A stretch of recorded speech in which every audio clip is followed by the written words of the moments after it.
Hello, today, we're going to talk about 10 signs that you eat too much sugar. So we'll start from the back. Number 10 is that you dull your taste buds, that if you eat a lot of sugar, then over time, your taste buds don't appreciate the subtle flavors anymore. And as a result, you need your sweets to be sweeter and sweeter and sweeter. So hamburger buns, for example, most people think of them as bread. They don't even realize how sugary they are. Hamburger buns in the U.S. is basically like cake in other places of the world. As people get hooked on sugar, all they have to do to sell a product is just put more sugar in there. An example would be Starbucks and these popular coffee drinks. They don't sell coffee there anymore. It's like a tiny percentage is coffee. Most of what they sell is just sugar bombs. And a huge problem here is that now regular food becomes boring.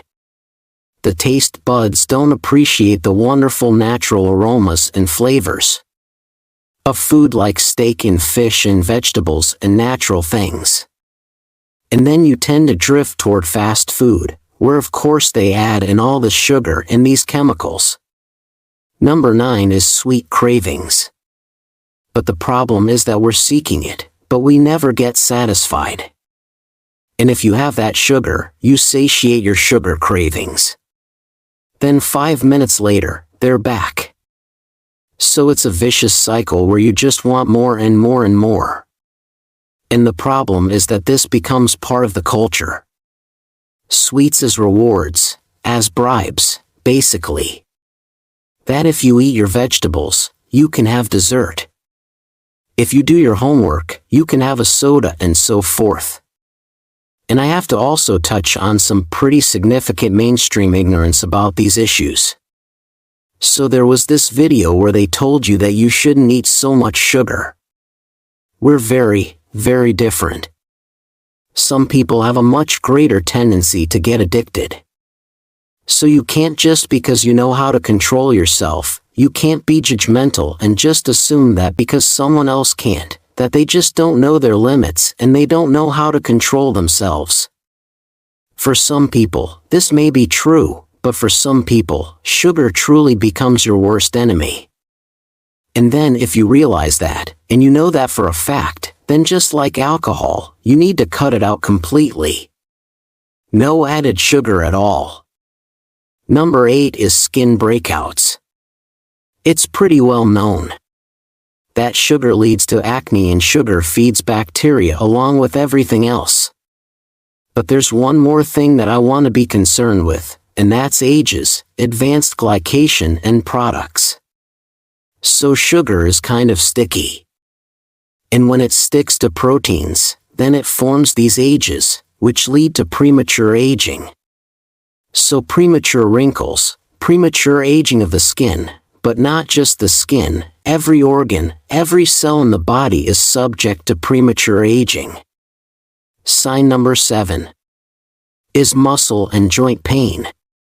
This is also known as osteoarthritis. When you have a low-grade systemic inflammation, if that inflammation gets into the joints, now we know that as osteoarthritis, but here's the problem. When people have pain, most people will just go take a pill. But is that a good idea? As well as 90% of all the degenerative diseases that people take medication for chronic medication, and which ultimately kills people. Sign number 6 of eating too much sugar is tooth decay. So of course that means cavities. And plaque. And if you cut out sugar completely, what you'll find is that the plaque doesn't even develop nearly as much as when you eat sugar. And in fact, if you eat very little sugar and you have just a single piece of candy, you will notice that plaque building up almost within minutes. And just how closely sugar and tooth decay were linked was discovered about a century ago by a guy called Weston Price. He was a dentist and he traveled around the world to study tooth decay versus diet. And he studied virtually all of the leftover primitive or indigenous cultures in the world where they had not been in contact with so-called civilization and processed foods and sugar. And what he found was that even though most of these cultures did not use any toothbrushes, they also had no cavities or virtually no cavities, like 1% of the cavities of the Western world at the time. And I have to touch on one more piece of mainstream ignorance. This is what I found in another video. And what's scary is that this keeps coming up. This is what I hear from people every day. Don't get the wrong idea or anything. Sugar in the right amounts is good for you because glucose is what supplies your body energy. And there are two enormous problems and dangerous problems with this statement. The sugar they're talking about is added sugar. And the truth is that added sugar is not the same as glucose. We'll touch on that in a second. And the other problem is that most of our energy comes from fat. So when they say that sugar is good because it has glucose, which is where your energy comes from, they obviously don't know what sugar is. When we're talking about added sugar, talking about sucrose, white table sugar, which has one ring of glucose, but it's linked to a ring of fructose. So we have glucose and fructose. So, yes, sugar has glucose in it, but saying that sugar is glucose is very, very misleading. So, where we get most of our glucose would be from starches. If you eat those. So if we take, here's another glucose ring. Now if we link these together in long chains, then they're called a starch. And they can be hundreds or thousands of these molecules. But it's 100% glucose. There is no fructose. That's the difference between sugar and glucose. Sugar and starch. So, sugar from starch, meaning glucose, is not the worst thing. The sucrose, however, is a completely different animal. It's a disaccharide which needs an enzyme called sucrase to break it down. And then you get 50% glucose, which again, isn't the end of the world. But this fructose is terrible because it can only be processed through the liver. It quickly overwhelms the liver, causing what's called a non-alcoholic fatty liver disease. So when they say that sugar isn't so bad because we need glucose, they're not talking about sugar. They don't understand the difference. So they put them all together in the second statement down here. That 90% of energy comes from fat. This is a complete and total mystery because over and over we are being told that glucose is what supplies the body energy. We need to eat starches. We need to eat bread. We need to eat grains. They tell us so that we can get energy. Well, if you eat a zero-fat diet or nearly zero-fat diet, you're still not getting most of your energy from glucose because that glucose the body can't store glucose well at all. Whenever you eat a lot of starch, whenever you eat a lot of carbohydrates, the body converts that blood sugar into fat before you use it. So even if you eat almost zero fat, your body burns for energy, probably somewhere around 50% fat and 50% glucose. So if you eat a healthy diet though, like a paleo and a whole food diet with meat and fat and vegetables over time, you're probably, as you get fat adapted, you're probably going to run about 90% of your energy from fat. So this statement is just extremely inaccurate, but this is what we are told and this is what most people believe. The solution to this, of course, is to not eat sugar or processed foods, but rather eat whole food. And now your blood sugar becomes very, very stable and your energy becomes very, very stable. So if you have blood sugar swings, this also often leads to mood swings and irritability. Sign number 4 is bloating. And this comes from all the bacteria in your gut. When those bacteria are in balance, when they can process the food coming through, then you should not have a lot of bloating. But if you have a lot of sugar, this sugar feeds your gut the wrong kinds of pathogens. It creates an imbalance in your gut flora, and it leads to something called dysbiosis, which is just that, an imbalance in the bacteria. And now over time, what can happen is that you get a gut disease. Compromise. The intestinal lining might deteriorate. The mucus layer might deteriorate. And as a result, you could have a leaky gut and you could have things like immune compromises as well. And this is really important to understand that the signs and the symptoms should not be our primary concern. We should understand that it's just the tip of the iceberg, that this is part of an imbalance, and we need to address that root cause so that we can restore full function. And let's just take an example of how we've been feeding that gut biome, that microbiome over time. So if we look at the green would be historically and the blue would be how we eat currently. And we look at three things. Soluble fiber. We look at lactose and we look at sucrose. So there are some other things also that can feed the microbes, but these three things are the primary food for those microbes in your gut. So when we look at soluble fiber, historically, we ate much more soluble fiber. Soluble fiber because natural food, whole food has more fiber, processed foods and sugar has no fiber basically. Lactose, we probably ate a little bit less. Lactose is the sugar in milk and it's a disaccharide meaning two sugars, so we need an enzyme to break it down before it can be absorbed into the bloodstream. And this is why glucose is not a primary fuel for these gut bacteria, even if they could consume it. Glucose is a single molecule, and because it's single and ready to absorb, it basically never makes it down to where the bacteria are living. We absorb it in the first half of the digestive tract. So glucose is not a factor here really. And depending on how far we look back historically, we may or may not have had dairy, but for about 8 to 10,000 years, we have had some dairy and some lactose, even though a lot of it was probably turned into butter and cheese. And we also had it raw, which meant that there were enzymes and bacteria in the milk to help us break down the milk and the proteins and the lactose. So today we eat a lot more of dairy products, but also we have a lot of pasteurized milk that is much harder to digest. And then when we look at sucrose, which really has the potential to disturb and unbalance your microbiome. We used to eat maybe a couple of grams because we had some in leafy greens and in fruits and so forth, which were seasonal.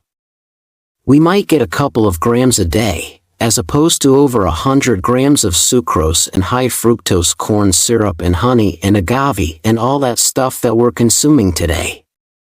So just to give you an idea, I'm not claiming that these are graphically exact or anything, but just to give you an idea of how much it has changed and why our gut biome is probably not the same because we're not feeding it the same things. And as a result, we end up with a lot of bloating. Number 3 is weight gain. So especially if it's around the midsection, but generalized weight gain as well. And the key here is to understand insulin because when we eat sugar and processed carbohydrates, now the blood sugar rises and the body responds with insulin. We'll look a little bit more at this in a second. And like we said, sugar has glucose and fructose, and that fructose can only be processed through the liver. So the potential to overwhelm the liver and cause non-alcoholic fat or liver disease is tremendous. The vast majority of fatty liver disease today is from sugar. And of course, when we get very insulin resistant and we have that fatty liver, now we are almost guaranteed eventually to get type 2 diabetes if we continue on that path. But again, even though most type 2 diabetics, not all, but most, have weight gain and are obese, that should not be our main concern. We need to understand what this process, what this adaptation is doing to the body, and realize that this mechanism, this adaptation, is also responsible for the number one cause of blindness, the number one cause of kidney failure, and the number one cause of amputations. And here I want to cover something that I came across, which I believe is a lazy viewpoint, that everyone talks about how we eat too much sugar. We need to cut back on sugar, but where do we draw the line? So this viewpoint was that it's simply not realistic to avoid all added sugar in your diet. And my question is that maybe not all people have to, but why is it not realistic? And it's like saying to an alcoholic that, we know you have a problem, but it's simply not realistic for you to avoid alcohol because all these parties, all these stores, everywhere you go, there's alcohol available. So, surely it's not realistic to cut it out. Or if you were misled during a period in your life where your frontal lobe wasn't fully developed, and you ended up at some parties where they were distributing certain not so great chemicals, addictive chemicals, etc., would you say that just because they're available, just because everyone is doing them, because you're kind of on this frontal lobe party circuit, that now it's not realistic to stay away from those chemicals anymore? Of course not. And my point here is if it's possible and realistic to stay away from alcohol and from illicit chemicals, then why would it not be realistic to stay away from added sugar? We're getting lazy and we're allowing all this garbage in just because it's so abundant. Sign number 2 would be frequent colds and flus. If you find that you get sick all the time, maybe cut back some on the sugar. So there's many different ways that sugar decreases immunity. But one more interesting way is that glucose and vitamin C. Vitamin C is very important for your immune system, for activation of certain white cells. And glucose and vitamin C use the same transport mechanism. So everything in your body is shuttled and moved on purpose, molecule by molecule. Meaning we can't move the vitamin C to where it needs to be if we have too much sugar around. And interestingly, humans and primates and guinea pigs are the only mammals that cannot manufacture our own vitamin C, our own ascorbic acid. And then you might wonder, well, isn't that just a huge defect in our genetic makeup? The food would provide a certain amount of vitamin C that was plenty until we started competing with sugar for that transport mechanism. And the number one sign that you're eating too much sugar is that your blood markers start going up. And there's lots of blood markers we can look at, but 3 of the main ones would be glucose, A1C, and insulin. So glucose is how much sugar is in your bloodstream in this moment. A1C is a 3 to 4 month average, and insulin is an indirect indicator. It tells us how hard the body is working to keep it down. And why does this matter? Well, if we look at glucose and A1C in yellow, and we look at insulin in red, and we see how that would develop over time. If we start at time 0, and we are insulin sensitive, we're healthy, we're metabolically healthy, then there would be a balance between the two. Glucose and insulin. High levels of glucose is toxic to the brain.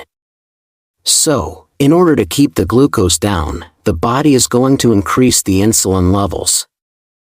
So even though the glucose stays the same here from year 0 to year 5, we have become many times more insulin resistant because it takes that much more insulin to control the situation.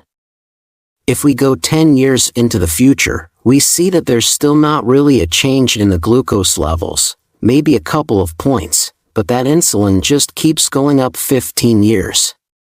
Same thing keeps going 20 years. So insulin might increase 10, 15, 20 times. And this is one of the biggest problems in my opinion, that when we test things, we don't test the really important stuff.